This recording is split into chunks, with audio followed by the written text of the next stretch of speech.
Ladies and gentlemen, what you're about to hear is not just another speech, it's a revelation. A truth that has been buried under politics, distractions, and power plays.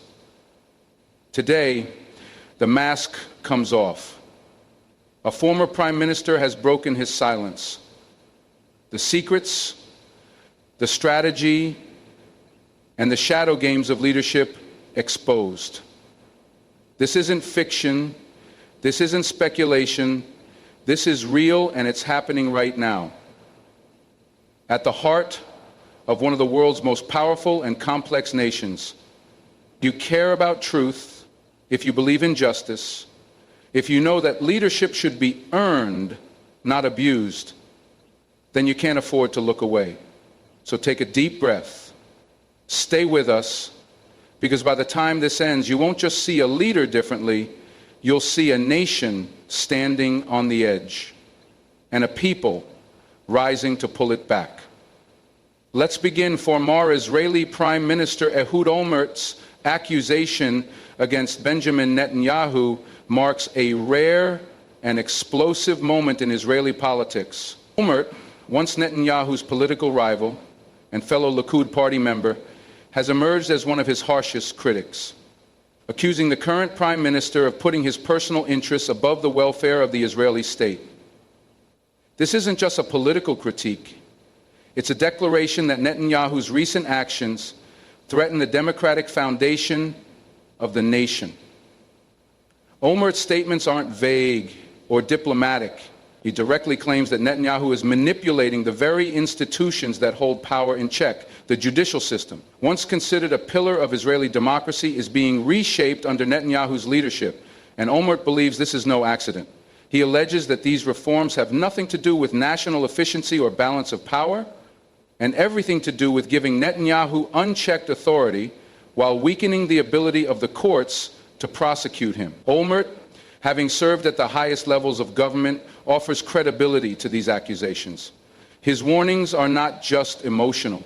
They are rooted in a deep understanding of the system Netanyahu is accused of dismantling.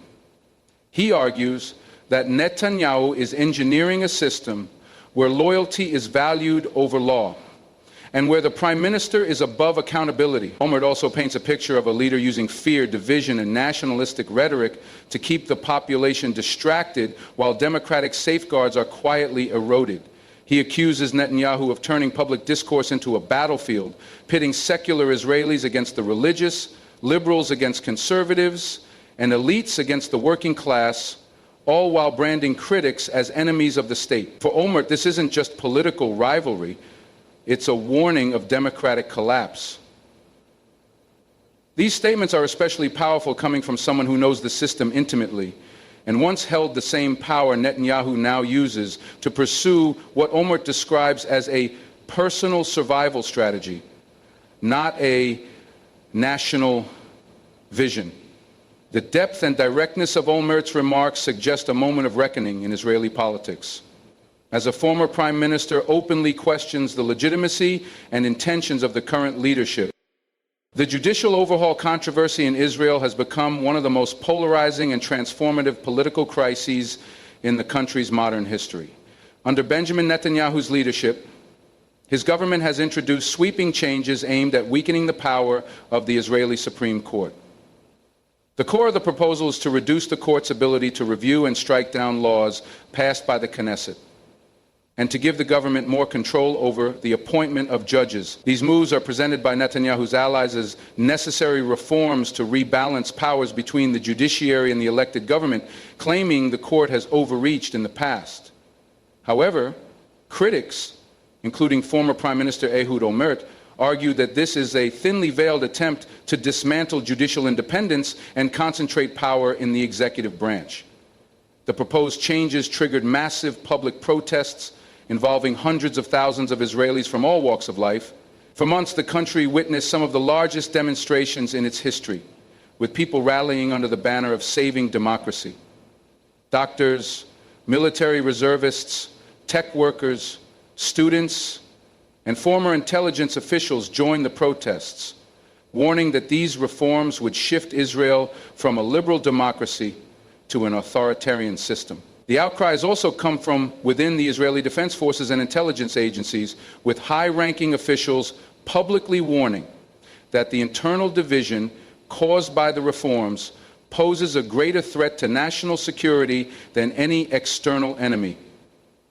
Internationally, the judicial overhaul has drawn sharp criticism from Israel's allies, especially the United States. American leaders, including President Joe Biden, have expressed concern that these moves undermine democratic checks and balances. Business leaders and economists within Israel have also warned of severe economic consequences, including damage to investor confidence and a potential brain drain. Netanyahu, despite the backlash, has continued to push forward, often portraying the opposition as elites or foreign agents trying to destabilize the nation. For many, this confrontation has exposed a deeper struggle between democratic principles and authoritarian impulses, with the judicial system becoming the battlefield where the future of Israeli governance is being decided. The reforms are seen not merely as legal adjustments, but as a power grab that could permanently reshape Israel's political and legal framework. Olmert's allegations that Netanyahu's reforms are driven by a personal agenda rather than national interests have added a sharp and deeply troubling layer to the ongoing crisis in Israel. At the heart of these claims is the idea that Netanyahu is not acting out of a vision for the country's future, but instead out of a desire to protect himself from legal consequences and political downfall. Netanyahu is currently on trial for charges of bribery, fraud, and breach of trust, making his push for judicial reforms appear to many as a calculated attempt to manipulate the system that is supposed to hold him accountable. Olmert argues that a man under criminal indictment cannot be trusted to lead a fair and balanced judicial reform, as the conflict of interest is too severe. This accusation gains strength when viewed in the context of how Netanyahu's reforms would significantly weaken the court's ability to rule against government actions or appointments. Olmert and others believe this is no coincidence. They claim that these changes are designed not only to curb the judiciary's independence, but to shield Netanyahu from legal jeopardy by undermining the very system prosecuting him. The removal of checks on executive power could mean that Netanyahu or any future leader would have fewer legal boundaries and more control over the state's legal apparatus. Such a move would shift Israel away from being a democracy with independent institutions and toward a system where political power is centralized in the hands of one individual. Critics warn that this could lead to a slow erosion of civil liberties, minority rights, and democratic debate. Olmert's warnings echo fears among many Israelis that Netanyahu's leadership is becoming more about survival than governance. Rather than working to unify a deeply divided society or address external threats, Netanyahu appears focused on staying in power at all costs. The use of divisive rhetoric, the demonization of opponents, and the repeated framing of legal accountability as political persecution further reinforced the image of a leader fighting not for the people, but for himself.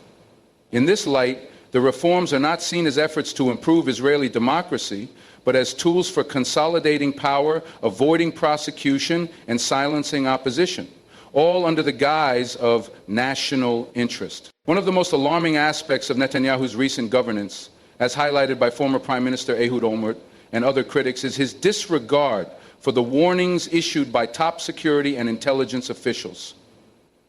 These are not political figures or opposition voices. They are seasoned professionals from Israel's military, Mossad, Shin Bet, and national security apparatus. People whose entire careers have been devoted to protecting the country from internal and external threats. Their message has been clear and consistent. The judicial reforms and the deepening political polarization they have caused pose a severe risk to Israel's stability and national security.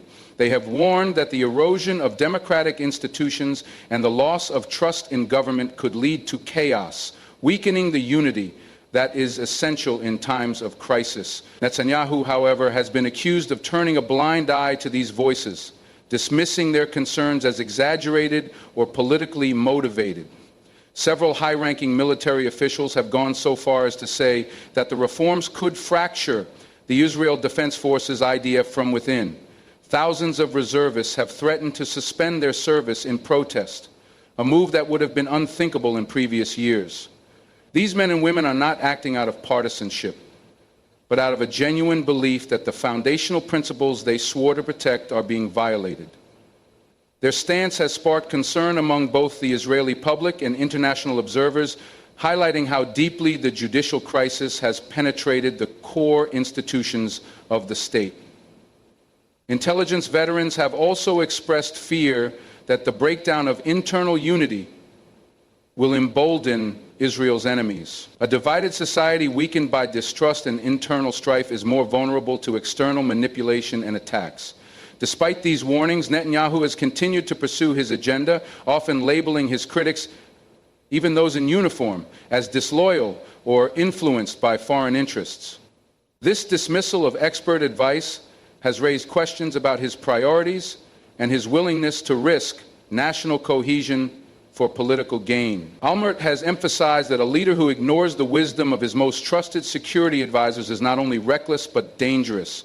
The accusations suggest that Netanyahu's focus is so fixed on retaining power and reshaping the judiciary that he is willing to sacrifice the trust and cooperation of the very forces that keep Israel safe. Benjamin Netanyahu's ongoing legal battles form a critical backdrop to the political turmoil gripping Israel, and they lie at the center of what critics, including Ehud Olmert, argue is a personal agenda driving national policy.